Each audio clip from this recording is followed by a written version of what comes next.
Steve, how are you feeling right now to finally have a real commander-in-chief back in office? I mean, Joe Biden, he displayed such weakness on the world stage. We now have reports that he was sleeping on Air Force One when he made family members like you waiting for the remains to return back from Afghanistan because he was napping. He was napping on the plane. How does it feel to finally have an actual leader of the free world? Yeah, this is a really big victory, not just for us, but just more importantly to the fact that no other families will have to be, awakened or shook to find 3 Marines at their door to let them know that their son has been killed, in a botched withdrawal by that former president. So I'm just very happy that this isn't going to happen to any other families, at least needlessly. If it's done, it's going to be done with great care and great courage and with a lot of, done correctly instead of the way it was done in the Afghanistan withdrawal. So I'm very optimistic that, there won't be any loss of, useless loss of lives anymore.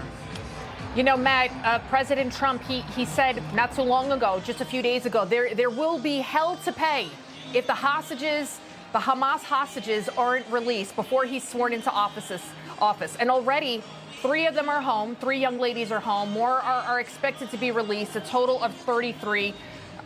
What do you think about President Trump? Before he even was officially sworn in, he got more done to bring peace to the Middle East than Joe Biden did in 15 months. Yeah, I mean, the Trump administration is making it very clear America is back. You hear that tonight. You hear that with the energy. And Trump has said repeatedly, this hostage deal was not going to happen if he hadn't won the election. And I think, Lydia, you're completely right. That's been borne out because all of this progress has happened since the election. And I think one thing that's very important, Joe Biden left office today, pardoning his family, pardoning Anthony Fauci, pardoning Mark Milley. There's been one person who was arrested due to Joe Biden's failure in Afghanistan, and it was Steve Nikoui, a Gold Star father who was arrested during Joe Biden's final State of the Union for screaming his son's name, Kareem, for screaming, remember Abby Gate. There has been no accountability, and thanks to families like Steve's, Lydia, I think these people changed the course of America by speaking about how Joe Biden stared at his watch when their loved ones rolled by. They took the world by storm, these families at the RNC, but all of that happened after months and months and months of them trying to get accountability.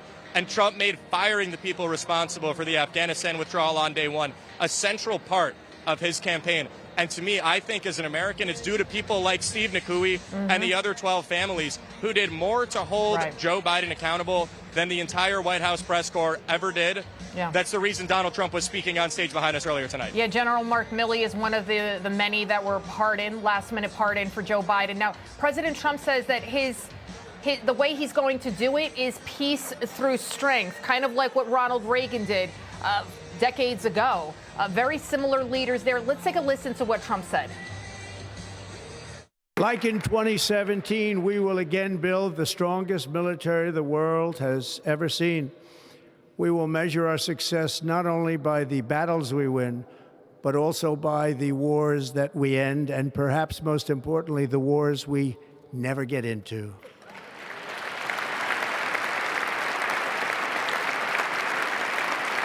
My proudest legacy will be that of a peacemaker and unifier. That's what I want to be, a peacemaker and a unifier.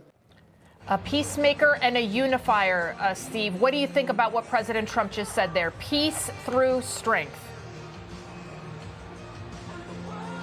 Well, it's true. And the fact of the matter is, before he even became president, he let it know by just one word. Look, the hostages better have been free or else all hell's going to be there's going to be hell to pay. So it wasn't one word, but it was a phrase. Just that one sentence put the chains in action for the release of the hostages.